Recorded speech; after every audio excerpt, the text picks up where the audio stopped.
वो तीनों अंधाधुंध दौड़ती जा रही थी। जबकि रेत पर दौड़ना तो क्या, चलना भी मुश्किल होता है। रेत में पांव धंसते जाते हैं, लेकिन उन तीनों ने पैदा होने के बाद जब से चलना सीखा था तब से थर के रेगिस्तानी इलाकों में नंगे पांव चलती रहती थी। वो रेत की ऊंची नीची जमीन, रेत के पहाड़ और रेत के जानलेवा गड्ढे देखती आई थी। वो एक जगह रुक कर हाँपने लगी, वहशतज़दा हिरनियों की तरह आंखें फाड़ फाड़ कर इधर उधर देखने लगी। बहुत दूर से घंटियों की धीमी सी आवाजें आ रही थी। वो घंटियां ऊंटों की गर्दनों से बंधी हुई थी और उन ऊंटों पर शिकारी हथियार लिए बैठे थे। उनके लिबास से जाहिर होता था कि वो गैर मुल्की हैं, शिकार खेलने के शौकीन हैं। जानवरों से लेकर इंसानों तक जो भी उनका मतलूब और मरगूब हो उसे दौड़ा दौड़ा कर शिकार करते हैं। उस वक्त तीनों लड़कियां उनकी मतलूब थीं, इसलिए वो बड़े इत्मीनान से मजे ले लेकर उन्हें दौड़ा रहे थे। लेकिन ये इत्मीनान था कि वो हाथ आ जाएंगी, भागते भागते बेदम होकर गिर पड़ेंगी। घंटों दौड़ते रहने के बाद प्यास से निढाल होकर उठने बैठने के काबिल नहीं रहेंगी। शिकारी एक गैर मुल्की रईस आजम था। धूप की तपिश से महफूज रहने के लिए महमिल वाले ऊंट पर सवार थे। उसके खास हवारी 6 ऊंटों पर थे, बाकी 8 ऊंटों पर खैमे लगाने और खाने पीने का सामान था। वहां के मकामी मुलाजिम उन 15 ऊंटों के साथ दौड़ते जा रहे थे। इस शानो शौकत के साथ वो रईस आजम शिकारी ऐशो आराम का तमाम सामान लिए एक काफिले की सूरत में जा रहा था। इन 15 ऊंटों की गर्दनों में जानबूझकर घंटियां बांधी गई थीं ताकि शिकार होने वाली लड़कियां घंटियों की आवाज सुनकर खौफजदा होती रहें और ये समझती रहें कि शिकारी आ रहे हैं और वो पीछा छोड़ने वाले नहीं। इनमें से एक का नाम कुलसूम था, उसे कुलसी कहकर पुकारा जाता था। दूसरी का नाम तारा और तीसरी का नाम रानी था। कुलसी 12 बरस की थी, अभी जवानी उससे दूर थी। उसे जवानी की तरह चमकाने की कोशिश की जाती तो वो टूट जाती, लेकिन मुर्गी खाने वाले चूजे का भी सूप पीते हैं, किसी के टूटने पर उन्हें रहम नहीं आता। तारा 13 बरस की थी, उसकी उम्र भी न 3 में थी न 13 में। उसने बाप और भाई के सिवा किसी तीसरे मर्द के साए को भी नहीं देखा था। रानी 14 बरस की थी, मगर 14वीं के चांद की तरह अभी पूरी नहीं हुई थी। अगर शिकार हो गई तो वो चांद बदकिस्मती के बादलों में बुझ कर रह जाएगा। वो तीनों सहेलियां थीं। वो माँ बाप बहन भाइयों के साथ बड़ी मासूमाना जिंदगी गुजार रही थीं। इस बस्ती में राहू दादा कभी कभी आया करता था। उसके साथ 2-4 मुलाजिम हुआ करते थे। वो शहर से हार सिंगार की चीजें लाकर वहाँ की औरतों और छोटी बच्चियों को दिया करता था। मर्दों के लिए कपड़े, सिगरेट और बीड़ियां लाकर मुफ्त तकसीम किया करता। बस्ती वाले उसकी बड़ी इज्जत करते थे, क्योंकि वो कई शहरी लड़कों के रिश्ते बस्ती की लड़कियों के लिए ला चुका था। जो लड़कियां ब्याह कर गई थीं फिर वापस नहीं आई थीं। बस्ती वाले पूछते थे कि लड़कियां कभी अपने मैके क्यों नहीं आती। राहू दादा कहता था उन्हें शहर की हवा लग गई है, या कहता था जिन लड़कों से शादियां हुई हैं वो लड़के रोजगार के लिए बीवियों के साथ कराची जैसे बड़े शहरों की तरफ चले गए हैं। रफ्ता रफ्ता बस्ती वाले मोहतात हो गए, राहू दादा से कतराने लगे। उसकी लाई हुई चीजों को कबूल करने से पहले इनकार करने लगे। उनमें जो लालची थे, अपनी बेटियों को बोझ समझते थे,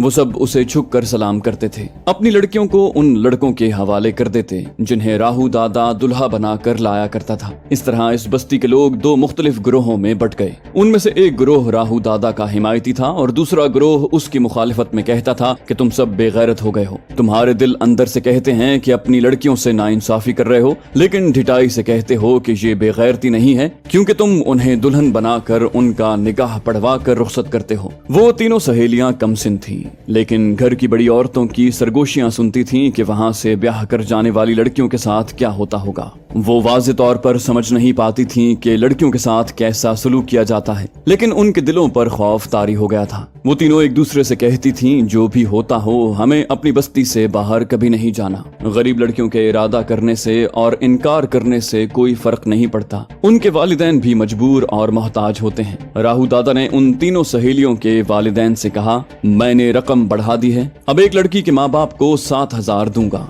मंजूर है तो पेशगी के तौर पर ये 2-2 हजार रुपए पकड़ो। कल 3 दुल्हा लेकर आऊंगा तो रुखसती से पहले 5-5 हजार अदा करूंगा। तीनों के वालिदैन और सरपरस्तों ने पेशगी 2,000 रुपए ले लिए। वो तीनों रोने लगी, शादी से इनकार करने लगी। इनकार के नतीजे में खूब पिटाई की गई। उन तीनों को एक झुग्गी में बंद करके कहा गया कि कल सुबह उन्हें दुल्हन बनाने के लिए दरवाजा खोला जाएगा। रात हो गई। वो तीनों भूखी प्यासी सहमी हुई सी बैठी रहीं। 12 बरस की कुलसी ने कहा, मुझे बड़ा डर लग रहा है। 13 बरस की तारा ने कहा, मेरी चाची और चाचा मुझसे कितनी मोहब्बत करते थे, मगर आज उन्होंने मुझे बहुत मारा है। क्या मैं उन पर बोझ बन गई हूँ? रानी ने कहा, मैं तुम दोनों से बड़ी हूँ, तुम दोनों से ज्यादा समझती हूँ। हमारा इनकार कोई नहीं सुनेगा। मैं जो कहती हूँ वो करोगी तो शायद हमारे साथ वो न हो जो दूसरी लड़कियों के साथ हो चुका है। तारा ने कहा, तुम जो कहोगी हम वही करेंगे, मगर ये शादी नहीं करेंगे। रानी बोली, तो फिर मेरी बात मानो, यहाँ से भाग चलो। कुलसी और तारा ने उसे चौंक कर देखा। तारा ने पूछा, हम भाग कर कहाँ जाएंगे? ऊपर आसमान है और नीचे रेगिस्तान। पता नहीं कितनी दूर कोई बस्ती होगी और पता नहीं उस बस्ती के लोग भी हमारे सर पर हाथ रखेंगे या नहीं। रानी ने कहा, कोई हमें पनाह नहीं देगा तो ये हमारे मुकद्दर की खराबी होगी, मगर मैं ऐसी जगह दुल्हन बनकर नहीं जाऊंगी जहाँ से कोई वापस नहीं आती। तुम दोनों मेरी बात नहीं मानोगी तो मैं अकेली यहाँ से चली जाऊंगी। तारा ने कहा, हम हमेशा दुख सुख में साथ रहते आए हैं, आज भी साथ रहेंगे। क्यों कुलसी, तू बोल, साथ चलेगी या अपनी तकदीर यहाँ फोड़ेगी? कुलसी ने कहा, तुम दोनों जाओगी तो मैं यहाँ अकेली नहीं रहूंगी। वो तीनों एक दूसरे से गले लगकर रोने लगी। उन्होंने कभी सोचा भी नहीं था कि घर से भागना होगा और इतनी बड़ी दुनिया में जाना होगा जिसे पहले कभी नहीं देखा। हद नजर तक सिर्फ रेगिस्तान ही देखा था। वो ये भी नहीं जानती थी कि सबसे करीबी बस्ती 10 किलोमीटर के फासले पर है। वो किलोमीटर का हिसाब भी नहीं जानती थी। रात गुजरती जा रही थी। पता नहीं क्या वक्त हुआ होगा। पहले वहाँ किसी के पास घड़ी नहीं थी। उन्होंने आपस में चंदा जमा करके एक घड़ी खरीदी। वो घड़ी उस झुग्गी में हुआ करती थी जहाँ चंद नमाजी बाजमात नमाज पढ़ा करते थे। फिर राहु दादा उन्हें कलाइयों पर बांधने वाली सस्ती घड़ियां ला कर देने लगा। इन लड़कियों के पास घड़ियां नहीं थी। वो अंग्रेजी गिनती नहीं जानती थी। अगर घड़ी होती तो उसके 2 कांटे देख सकती थी, मगर क्या वक्त हुआ है ये नहीं बता सकती थी। उस वक्त वो घुप अंधेरे में बैठी हुई थी। घड़ी क्या नजर आती जबकि वो एक दूसरे को दिखाई भी नहीं दे रही थी। कुलसी ने पूछा, हम यहाँ से कैसे निकल सकेंगे? रानी ने कहा, अभी खामोश रहो, सबको गहरी नींद सो जाने दो। उस वक्त गहरा सन्नाटा था। दूर तक किसी की आवाज सुनाई नहीं दे रही थी। वहाँ तमाम झुग्गियां सरकंडे की मुलायम और पतली लकड़ियों से बनाई गई थी। इन पतली कमचियों को एक दूसरे से जोड़कर दीवारें बनाई गई थीं। वो रानी की हिदायत के मुताबिक अपनी उंगलियों से उन कमचियों को अलग करके तोड़ने लगी। एक कमची के टूटने से हल्की सी आवाज पैदा होती थी। वो आवाज रात के सन्नाटे में गूंजती हुई सी लगती। वो ठहर ठहर कर उन्हें तोड़ रही थी। बड़ी देर के बाद उस दीवार का इतना हिस्सा टूट गया जहाँ से वो गुजर कर बाहर निकल सकती। एक सहेली ने दूसरी सहेली का हाथ पकड़कर उसे अपने सीने पर रखा। उसका दिल खौफ के मारे बहुत तेजी से धड़क रहा था। सिर्फ उसी का नहीं, तीनों के दिल खौफ से धड़क रहे थे।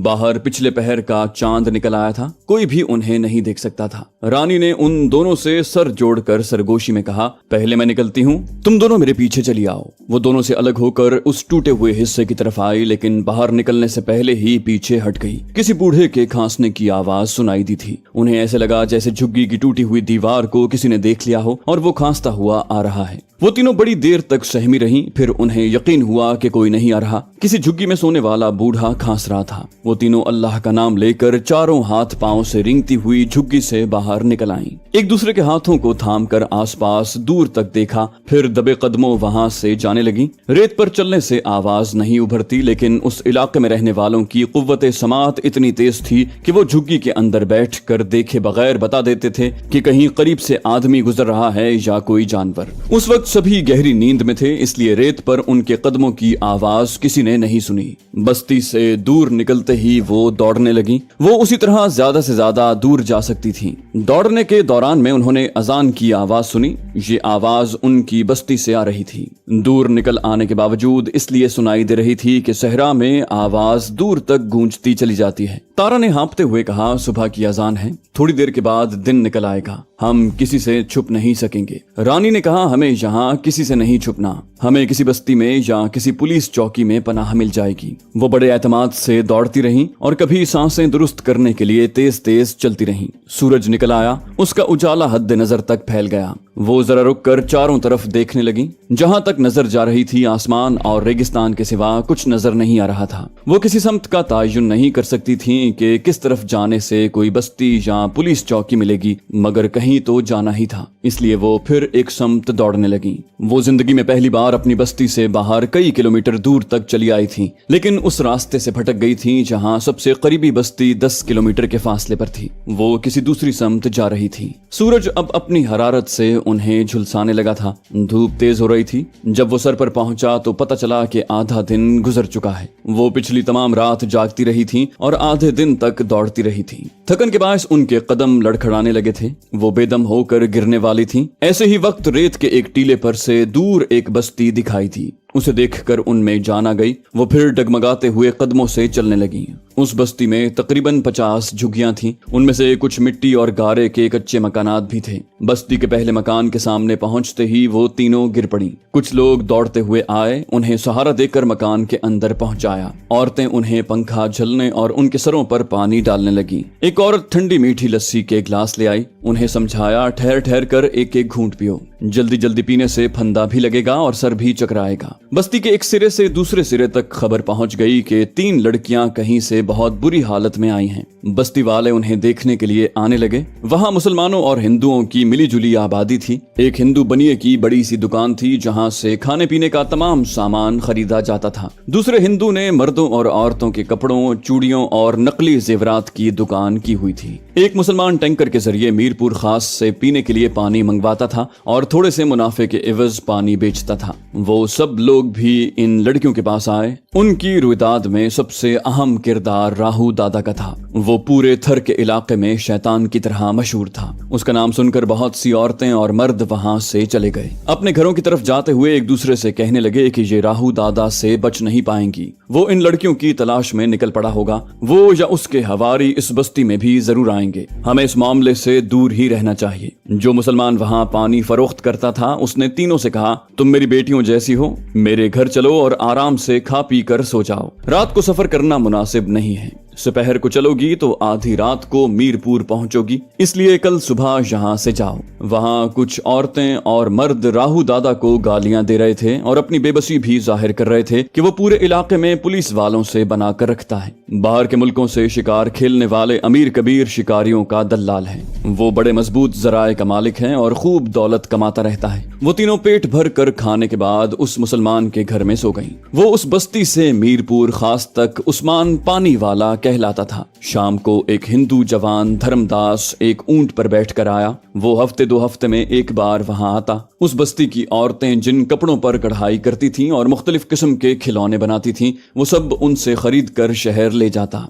गैर मुमालिक से और पाकिस्तान के मुख्तलिफ शहरों से आने वाले ऐसी दस्तकारियों को पसंद करते थे और अच्छे दामों खरीद कर ले जाते। धर्मदास तमाम सामान खरीद कर दूसरी तरफ शहर वापस जाने वाला था। उस्मान पानी वाला ने उसे तीनों मजलूम लड़कियों की रुएदाद सुनाई। फिर कहा, बेटे तुम सुबह इन्हें अपने साथ ले जाओ और मीरपुर खास के थाने में इन्हें पहुंचा दो। ये अपना बयान वहां लिखवा कर कानून की पनाह हासिल कर लेंगी। धर्मदास ने कहा, चाचा इन बेचारियों के काम आना मेरा धर्म है। मैं इन्हें हिफाजत से ले जाऊंगा। आप इन्हें समझा दें कि वो किसी गैर के साथ नहीं, अपने भाई के साथ जाएंगी। उसी शाम राहू दादा का एक हवारी उस बस्ती में पहुंच गया। उसे बस्ती वाले नहीं पहचानते थे, लेकिन हिंदू बनिए से उसकी जान पहचान थी। बनिए ने कहा, आओ बैठो, जलपान करो। फिर सरगोशी में बोला, 3 छोकरियों के लिए आए हो? वो बोला, हाँ यही पूछने वाला था। क्या वो तीनों यहाँ हैं? बनिए ने कहा, हैं, मगर तुम किसी और से उनके बारे में न पूछना। राहू दादा से कहना यहाँ न आए। बस्ती वाले उसके खिलाफ हैं। कोई राहू दादा का कुछ बिगाड़ तो नहीं सकेगा, मगर यहाँ कुछ मुसलमान ऐसे हैं जो मरने मारने पर तैयार हो जाएंगे। उस हवारी ने कहा, गुरधारी भाई तुम तो जानते हो राहू दादा अपने शिकार को छोड़ता नहीं है। वो पूरे हथियार वालों के साथ आएगा तो यहाँ सब ठंडे पड़ जाएंगे। बनिया बोला, जब लड़कियां आसानी से मिल जाएंगी तो राहू दादा को यहाँ आने की क्या जरूरत है? हवारी बोला, वो किस तरह आसानी से मिल जाएंगी? बनिया बोला, दस्तकारी का सामान खरीदने वाला धर्मदास आया हुआ है। मैंने मालूम किया है, वो कल सुबह उन तीनों को यहाँ से मीरपुर खास ले जाएगा। हवारी ने पूछा, क्या बात पक्की है? बनिया बोला, बिल्कुल पक्की है। झूठ कहूँ तो दादा आकर गोली मार दे। मैं एक चिट्ठी लिख देता हूँ, राहु दादा उसे पढ़कर समझ लेगा और खुश होकर मुझे थोड़ा बहुत कमीशन जरूर देगा। हवारी उसकी लिखी हुई चिट्ठी लेकर चला गया। वो तीनों बुरी तरह थकी हुई थी। दोपहर से रात गए तक सोती रहीं। उन्हें खाने के लिए जगाया गया मगर वो बेसुध पड़ी रहीं। सुबह 5 बजे बेदार हुई। उस्मान पानी वाला की बीवी ने बताया कि उन्हें शहर पुलिस वालों की पनाह में पहुंचाने का इंतजाम हो चुका है, वो अच्छी तरह खा पी कर चली जाएं। रानी ने कहा, हम यहाँ महफूज हैं, आराम से हैं, अगर आप चाहें तो हमें घर की नौकरानी बनाकर रख लें। उस्मान पानी वाला ने कहा, मैं तुम तीनों को बेटियां बनाकर रख सकता हूँ, लेकिन राहु दादा की पहुंच बहुत ऊपर तक है। वो हम सबको मजबूर और बेबस बनाकर तुम्हें यहाँ से ले जाएगा। मेरे यहाँ पानी की कमी नहीं, जाओ गुस्ल करो और खूब खा पी कर धर्मदास के साथ चली जाओ। थर के इलाकों में पानी नायाब होता है। वहाँ रहने वाले कई महीनों में एक बार गुस्ल करते हैं। जब कभी बारिश होती है तो पीने के लिए पानी भी जमा करते हैं और खुले आसमान के नीचे खूब भीगते हैं। उन तीनों को भी कई माह बाद नहाना नसीब हुआ। बस्ती के कुछ घरों से उनके नाप के मुताबिक लिबास ला कर दिए गए। वो उन्हें पहनकर पेट भर कर खाने के बाद घर से बाहर आईं। धर्मदास के ऊंट पर खरीदा हुआ सामान और पानी का मशकीजा था। जैसे तैसे उन तीनों को ऊंट पर बिठाया गया। धर्मदास ने उसकी मुहार पकड़ी, फिर वहां से चल पड़ा। बस्ती से जरा दूर जाकर रानी ने कहा, भैया ये अच्छा नहीं लगता कि तुम पैदल चल रहे हो और हम आराम से बैठे हुए हैं। वो बोला, तुम तीनों छोटी बहनें हो, बड़े भाई का फर्ज है कि तुम्हें आराम से मंजिल तक पहुंचाए। रानी सर्द आह भर कर बोली, आह हमारी कोई मंजिल नहीं, इतनी बड़ी दुनिया में हम तीनों का कोई नहीं। धर्मदास बोला, फिक्र न करो, ऊपर भगवान है, नीचे भाई है। थाने में रिपोर्ट लिखवा कर मैं तुम्हें अपने घर ले जाऊंगा। 3 दिन के बाद मेरी शादी होने वाली है, तुम्हें शादी वाले घर में बहुत मजा आएगा। वो बोली, ये तो बड़ी खुशी की बात है, हमारा भैया दूल्हा बनेगा और हमारे लिए भाभी लाएगा। धर्मदास बोला, पता है तुम्हारी आने वाली भाभी बहुत सुंदर है, उसका नाम कांता कुमारी है। हम बचपन से एक दूसरे को चाहते हैं, भगवान की कृपा से हमारी मोहब्बत कामयाब रही, हम हमेशा के लिए एक हो जाएंगे। वो कहते कहते चुप होकर रुक गया। ऊंट भी रुक गया। दूर से बहुत सी घंटियों की आवाजें सुनाई दे रही थी। कुलसी ने पूछा, ये कैसी आवाजें हैं? धर्मदास ने कहा, मालूम होता है कोई काफिला आ रहा है। वो काफिला ही था, एक रईस शिकारी का काफिला। धर्मदास ने और उन तीनों ने सर घुमाकर इधर उधर देखा। उनके पीछे और दाएं बाएं रेत की ढलान से कई ऊंट उभरते नजर आ रहे थे। एक ऊंट की महमल में एक रईस आजम शिकारी राइफल लिए बैठा हुआ था। दूसरे ऊंटों पर बैठने वालों के पास भी मुख्तलिफ हथियार थे। सबसे आगे वाले ऊंट पर राहु दादा को देखते ही लड़कियां खौफ से चीखने और रोने लगीं। रानी ने कहा, भैया ये हमें पकड़ लेंगे, यहाँ से भागो। धर्मदास ने कहा, हम इनकी शूटिंग रेंज में हैं, भागना चाहेंगे तो वो हमें गोली मार देंगे। हौसला करो भगवान पर, अपने खुदा पर भरोसा रखो, वो तुम्हें बचाने वाला है। राहु दादा अपने ऊंट से उतर गया था और रईस आजम के ऊंट की मुहार पकड़कर तेजी से आ रहा था। फिर वो उन तीनों लड़कियों के चारों तरफ रईस आजम के ऊंट को चलाता हुआ कहने लगा, सर आप इन्हें हर जाविये से देखें और मेरे इंतखाब की दाद दें। आपने फरमाया था कि आपको कच्चे अनार पसंद है। वो तीनों बहुत ही कम सिन थीं मगर खूबसूरत और सेहतमंद थीं। फिर गुस्ल करके और साफ सुथरे लिबास पहनकर और ज्यादा निखर गई थीं। रईस आजम ने कहा, बहुत खूब, तुम मेरी पसंद को खूब समझते हो और मुझे खुश कर देते हो। बेशक तुम इनाम के हकदार हो। धर्मदास ने दोनों हाथ जोड़कर कहा, आप बड़े लोग हैं, भगवान आपको और बड़ा बनाए। इन बेचारियों पर रहम करो, ये तुम्हारी तरह मुसलमान हैं। इनकी इज्जत रखना, इनकी हिफाजत करना आपका फर्ज है। मैं आपको आपके खुदा का वास्ता देकर इल्तिजा करता हूँ कि इन्हें आजाद छोड़ दो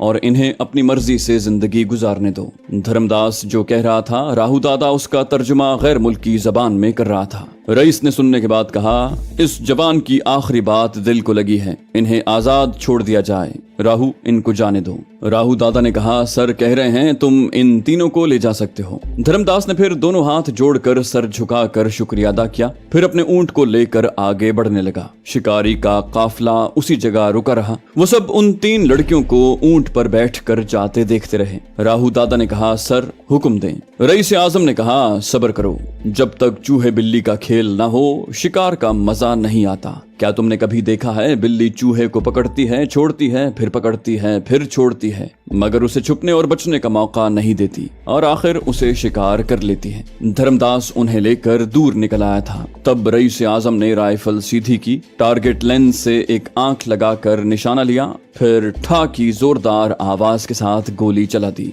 धर्मदास के हलक से चीख निकली। वो उछल कर रेत पर गिरा और अपने लहू में भीगते हुए तड़पने लगा। वो राह दिखाने वाला थोड़ी देर पहले कह रहा था, पता है तुम्हारी होने वाली भाभी बहुत सुंदर है, उसका नाम कांता कुमारी है। हम बचपन से एक दूसरे को चाहते हैं, भगवान की कृपा से हमारी मोहब्बत कामयाब हो रही है, हम हमेशा के लिए एक हो जाएंगे। वो हमेशा के लिए अपनी कांता कुमारी से मुंह छुपा कर सो गया। तीनों लड़कियां खौफ से चीख रही थीं। शिकारी ने ऊंट को भड़काने के लिए दूसरा फायर किया। वो गोली ऊंट की खाल को छीलती हुई गुजर गई। वो बिदक कर भागने लगा। वो सब मारे दहशत के चीख रही थी। तेज रफ्तारी से भागते हुए ऊंट पर इधर से उधर झटके खा रही थी। शिकारी और उसके काफिले के ताबेदार कह लगा रहे थे। वो तीनों अपने इलाके में कई बार ऊंटों पर बैठ चुकी थीं, लेकिन बेढंगी रफ्तार से भागते हुए ऊंट पर बैठना और संभलना उन्हें नहीं आता था। वो उसकी पीठ पर बार बार उछल कर गिरने के अंदाज में बैठने और संभलने की कोशिश कर रही थीं और चीख चीख कर किसी को मदद के लिए पुकार रही थीं। आखिर वो एक एक करके कोहान की बुलंदी से नीचे रेत पर गिरती गईं। इन कह लगाने वालों के लिए दिलचस्प तमाशा बनती गईं।